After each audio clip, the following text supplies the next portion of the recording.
मेरे प्यारे विद्यार्थी, तो अब हम इस वीडियो में हम जो पिछली कक्षा छोड़ के गए थे लिसन के बारे में और हियरिंग के बारे में हमने अंतर जाना था और लिसनिंग क्या है इसको भली भांति सुन लिया था। तो अब हम प्रारंभ करते हैं अपनी इस पोयम को।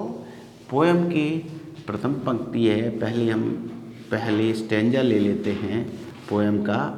Teach me to listen Lord, ये जो पोयम का नाम है, टाइटल है, वही इसकी पहली पंक्ति है। Teach me to listen Lord to those nearest me, my family, my friends,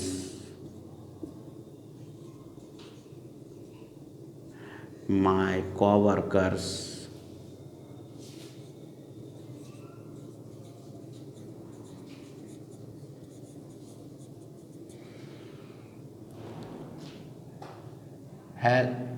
help me to be aware, help me to be aware that no matter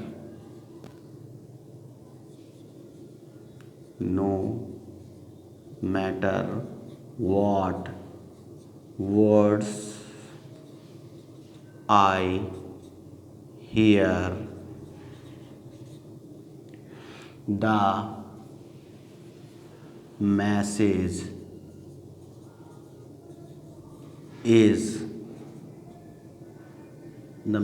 is accept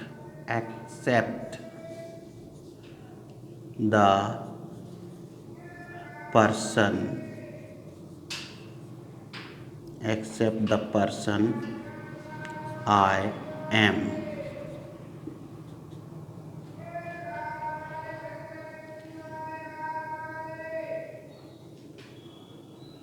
Listen to me.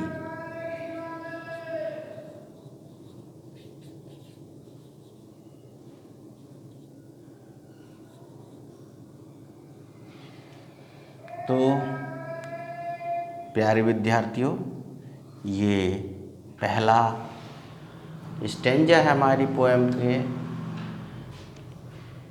इस पहले stanza में teach me to listen Lord to those nearest me, my family, my friends, my coworkers, help me to be aware that no matter what words I hear, the message is accept the person I am. Listen to me. हे ईश्वर, मुझे सुनना सिखाइए। सुनना सिखाइए। किसको सुनना है? क्या सुनना है? टू दोज, उनको, नियरेस्ट, जो मेरे निकटतम हैं, सबसे नज़दीक हैं, उनको सुनना सिखाइए। अब ये बात आती है, कौन हैं ये लोग जो मेरे सबसे नज़दीक हैं, सबसे निकटतम हैं? माय फैमिली, ये तो सभी जानते हैं, फैमिली मीन्स परिवार। तो ये कौन है? ये मेरे परिवार के सदस्य हैं। माय फ्रेंड्स, ये तो आप सभी जानते हैं, अपने दोस्त, अपने मित्र। फ्रेंड्स, कोवर्कर्स, ये को मीन्स होता है सह या साथ में, और वर्कर्स मतलब काम करने वाले, जिसको हम कर्मी या कार्य करने वाले। तो इस तरह कोवर्कर्स का अर्थ क्या हुआ? सहकर्मी। तो जो पहले हमारे सबसे नज़दीक हैं उनको सुनना सीखना है। ईश्वर से कवि यही प्रार्थना करता है कि हे ईश्वर, मुझे सुनना सिखाइए। किनको सुनना है? उनको जो मेरे सबसे निकटतम है। माय फैमिली, मेरा परिवार मेरे सबसे निकटतम है। फिर माय फ्रेंड्स, मेरे मित्र। और फिर उसके बाद जहाँ हम काम करते हैं वो सहकर्मी जो हमारे साथ हैं, कोवर्कर्स हैं, वो हमारे सबसे निकटतम हैं। तो ईश्वर से सबसे पहली कवि की प्रार्थना है कि जो लोग मेरे सबसे निकटतम हैं उन्हें सुनना सिखाइए। तो आपको विद्यार्थियों उन्हीं लोगों को सुनना सबसे पहले सीखना है। तो no matter, sorry, help me to be aware. यहाँ ईश्वर से मदद मांग रहे हैं, हेल्प मांग रहे हैं। अब ये किस प्रकार की हेल्प चाहिए? टू बी अवेयर, अवेयर जागरूक होने में या अवगत कराने में। किस चीज़ से जागरूक होना है, किस चीज़ से अवगत कराना है, ये प्रश्न उठता है। और आगे इसमें ये भी लिख रहे हैं नो मैटर। नो मैटर मतलब डजेंट मैटर, कोई बात नहीं। व्हाट वर्ड्स आई हियर, उनसे मैं क्या सुनता हूँ, कौन से शब्द सुनता हूँ, अच्छे या बुरे, जो भी शब्द सुनता हूँ, तो कोई बात नहीं। No matter what words I hear, the message is. Message, अब तो मैसेज बहुत करते हैं आप भली भांति, इस शब्द से परिचित है संदेश, है ना। मैसेज जो है संदेश। तो ये मैसेज क्या है? Accept the person I am. संदेश ये है कि एक्सेप्ट मतलब दोस्तों थोड़ा ध्यान रखेंगे कि कुछ होमोनिम्स वगैरह भी होते हैं और उसमें, तो अब उसमें जैसे हम ये दो शब्दों के बीच में बोलते समय ध्यान रखें, एक्सेप्ट और accept.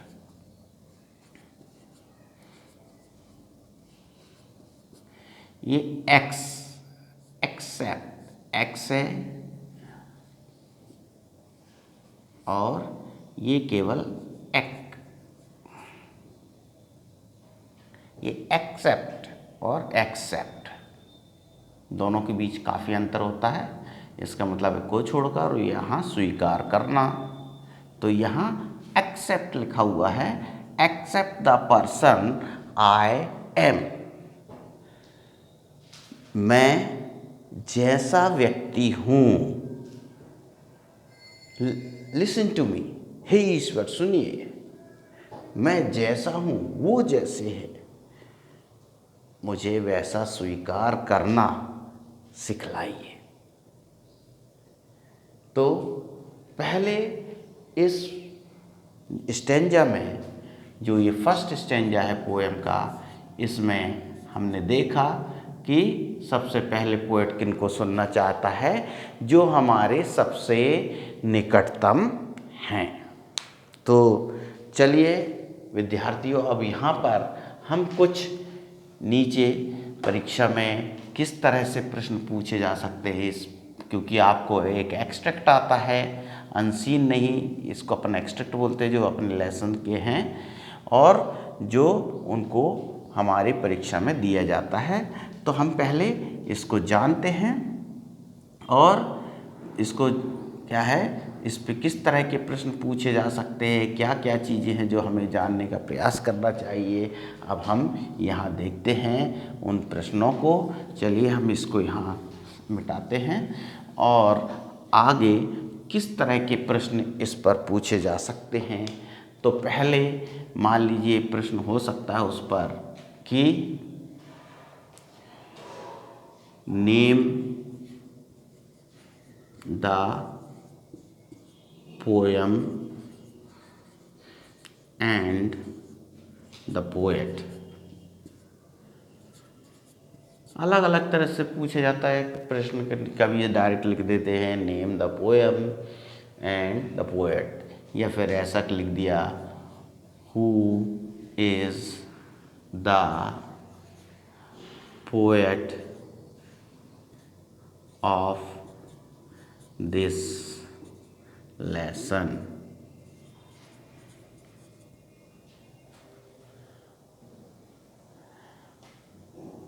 Name the poem as well.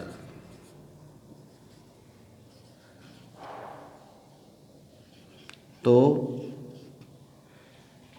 इस लेसन का नाम, पोएम का नाम तो आप देख ही रहे, लिखा हुआ है teach me to listen Lord. जब हम आंसर लिखते हैं तो इस बात को ध्यान रखें कि भली बात एक एक चीज़ ध्यान रख लें। जब हम लिख रहे हैं तो आंसर में टीच मी टू टाइटल लिख रहे हैं लेसन का, तो हम अगर पूरा टाइटल भी है तो ऐसे लिखते हैं teach me to listen Lord.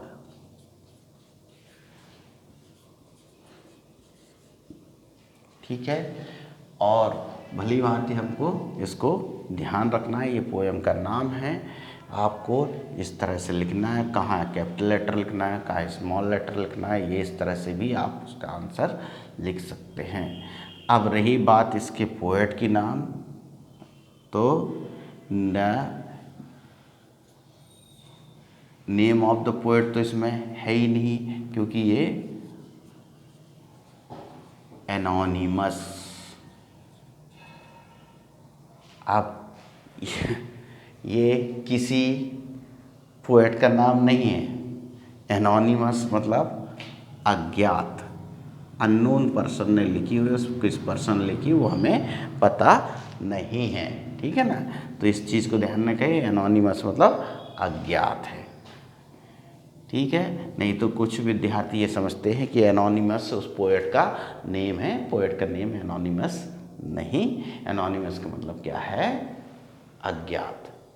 अब उसी पर एक दूसरी पंक्ति थी कि teach me to listen Lord to those nearest me. अब एक प्रश्न हो सकता है, whom does the poet want to listen first?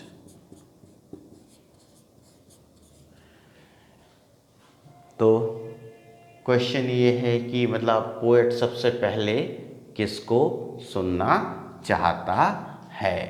तो आंसर आपको पता है दोस्तों, किनको सुनना चाहता है वो सबसे पहले, ही वॉन्ट्स टू। जब आंसर हम देते हैं यहाँ से, ये द पोएट की जगह हमने ही ले लिया है, ये द पोएट भी लिख सकते हैं आप यहाँ पे, द पोएट वांट्स टू।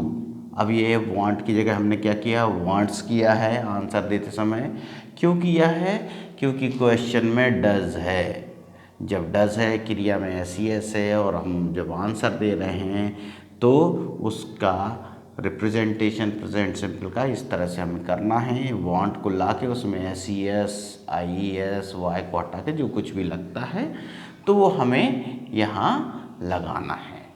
तो ही वॉन्ट्स टू, अब ये टू तक तो आ गया, लिसन,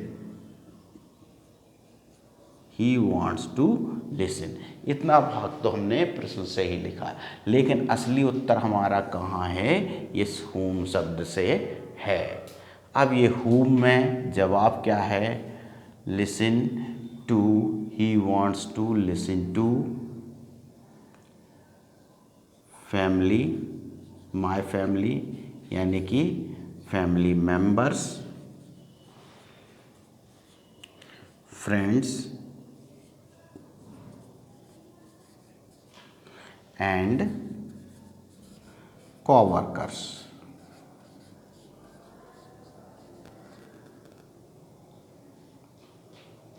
चलिए अब अगला प्रश्न अपन इसी लाइन पे आते हैं। तो पूछ सकता है कि हम ये भी पूछ सकते हैं, example give the positive and comparative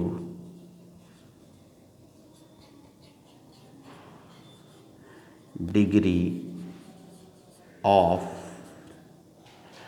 nearest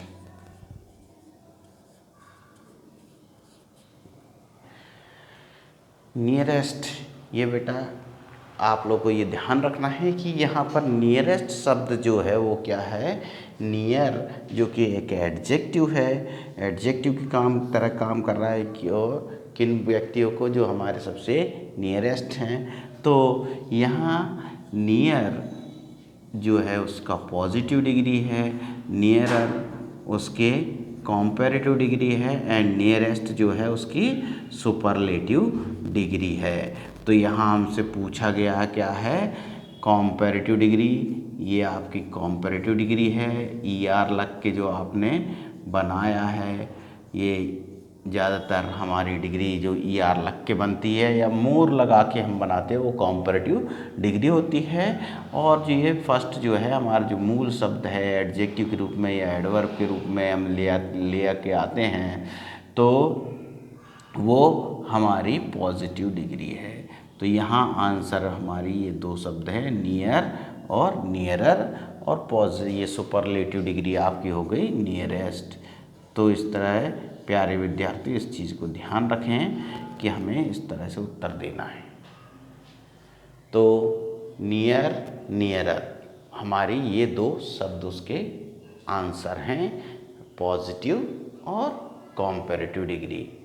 तो आगे हम और भी प्रश्न इसी तरह से इसमें बन सकते हैं जो आपसे पूछे जा सकते हैं इसमें कि वो क्या मैसेज है इसमें, व्हाट इज़ द मैसेज। तो वो मैसेज आपको जैसे लास्ट लाइन है, accept the person I am, या accept me means the person I am, मैं जैसा हूँ वैसा स्वीकार कीजिए, means in whatever the form I am before you accept me in that form.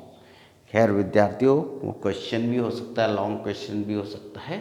तो आप यहाँ पर हम इस पैरा को एकत्र करते हैं, इस वीडियो को अगले वीडियो हम सेकंड उस पर आएंगे, इसी तरह उस पर डिस्कस करेंगे।